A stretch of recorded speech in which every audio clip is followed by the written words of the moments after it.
Good morning, it's Dr. Allison. I'm so glad that you are here today. We are talking about hair loss, what causes it, why, how to test for it, how to treat it, and then what else can you do.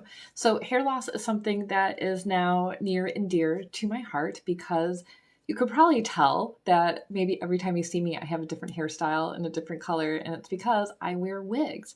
Last year, when I got really sick with ulcerative colitis, all my hair started falling out and I lost most of it right in here. And it's starting to grow back. Right now, it's like that long, maybe.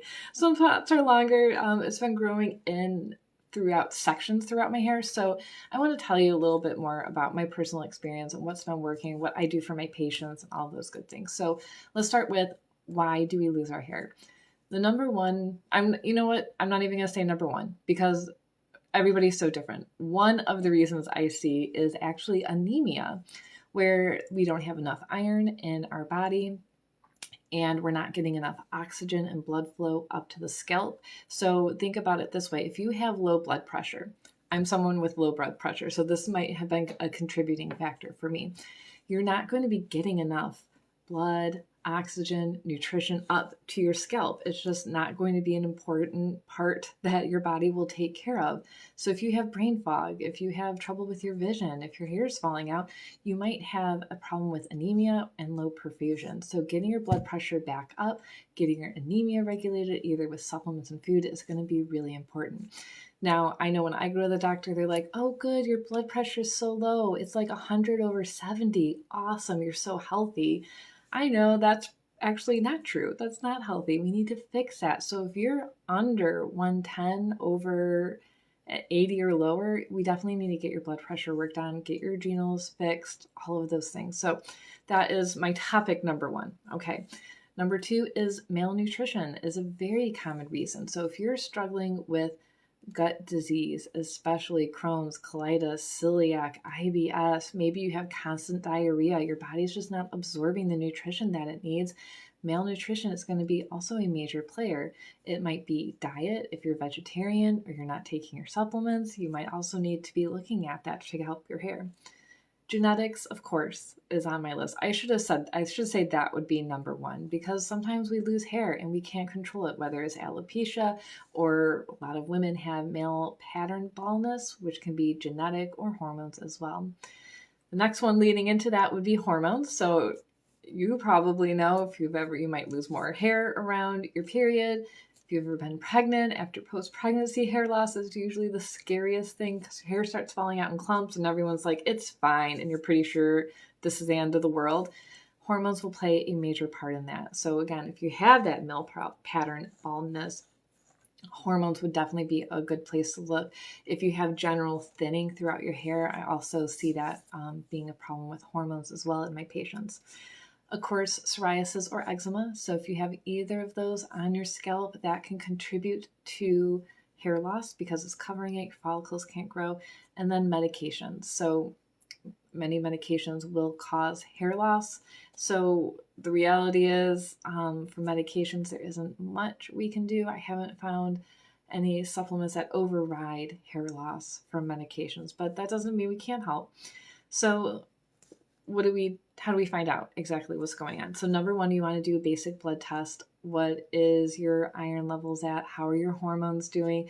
We can test those through saliva. We can do genetics testing to make sure that your genes are clean and healthy.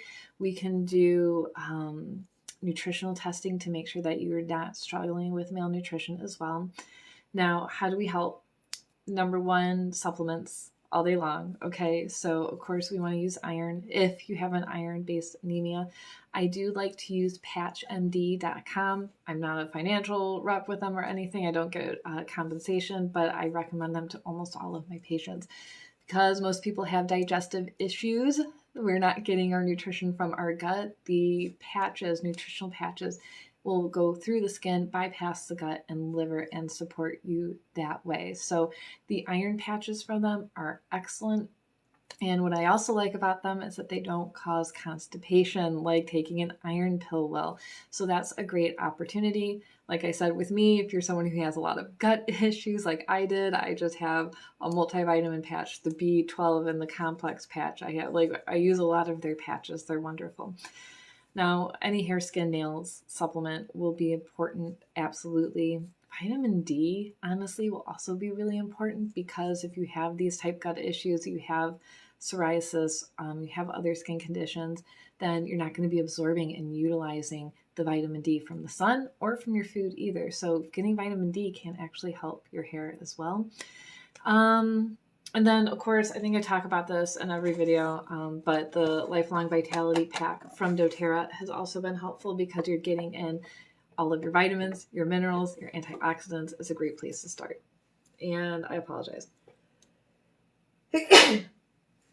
Okay, so it's either a sneeze or a hiccup whenever I get on Facebook Live. I apologize. It's a good time for allergies. Okay, so those are my main supplements. Now, I do use a number of hormone support supplements. So Prosta DHT from Apex Energetics, if you're struggling with testosterone issues and that's the cause of your hair loss, I've seen a lot of women grow their hair back and it's been wonderful. So we can address hormones specifically through supplements, but that's so individually based. I'm not going to say, oh, everyone who has hair loss and has hormone issues should go out and take this one supplement, because that's not how it works. You might cause more harm or damage to your body. So I don't want to mess with you there. So get personalized help if you think that's the issue. Essential oils have also helped me. I like to make a spray bottle. And what I do is I just spray my hair with all the oils and I let it sit for somewhere between 20 minutes to an hour to help just kind of absorb in, and then I will wash my hair. So rosemary, tea tree, cypress, and clary sage are my go-to. Sometimes I add in frankincense. What some people will do is just bring the bottles into the shower. That's fine. Put some essential oil in your hand and then put shampoo in your hand and then wash your hair that way. Other people will just add the essential oils to their shampoo bottle and shake it up. And that's a great way to do it too. For me, with severe hair loss, I felt like if I put it in my shower or my shampoo bottle, I wouldn't know the dosage that I was getting. I wanted to make sure that I was covering the areas, so that's why I made my spray. You can do whatever you're most comfortable with. There's kind of no rules with it. Just don't get it in your eyes. It won't be a lot of fun. That's my only rule. Now, when it comes to shampoo, I think the number one thing is go to ewg.org. Make sure that you're using non-toxic shampoo, because if you're putting more toxins on your body and you're struggling with health issues, it's not going to help your hair. So that's why I use doTERRA's essential oils shampoo. It's wonderful. It has helped. It's very clean. It's very hydrating for my hair. I love it. And they have a new line and it's fantastic. It's actually, for me, I found it's made my hair softer, shinier, more easy to manage. It's not like crunching up because it's new hair and it's not happy. All right. Of course, you want to address any root causes like we've been talking about. So make sure that you're getting your testing done. You're working with someone. And then we get to talk about wigs, which is kind of like my favorite part. So I get my wigs from samsbeauty.com. I bought them online. This wig and most of my wigs now are from Chelsea Smith Cosmetics. She's fantastic. She always has new lines coming in and new wigs.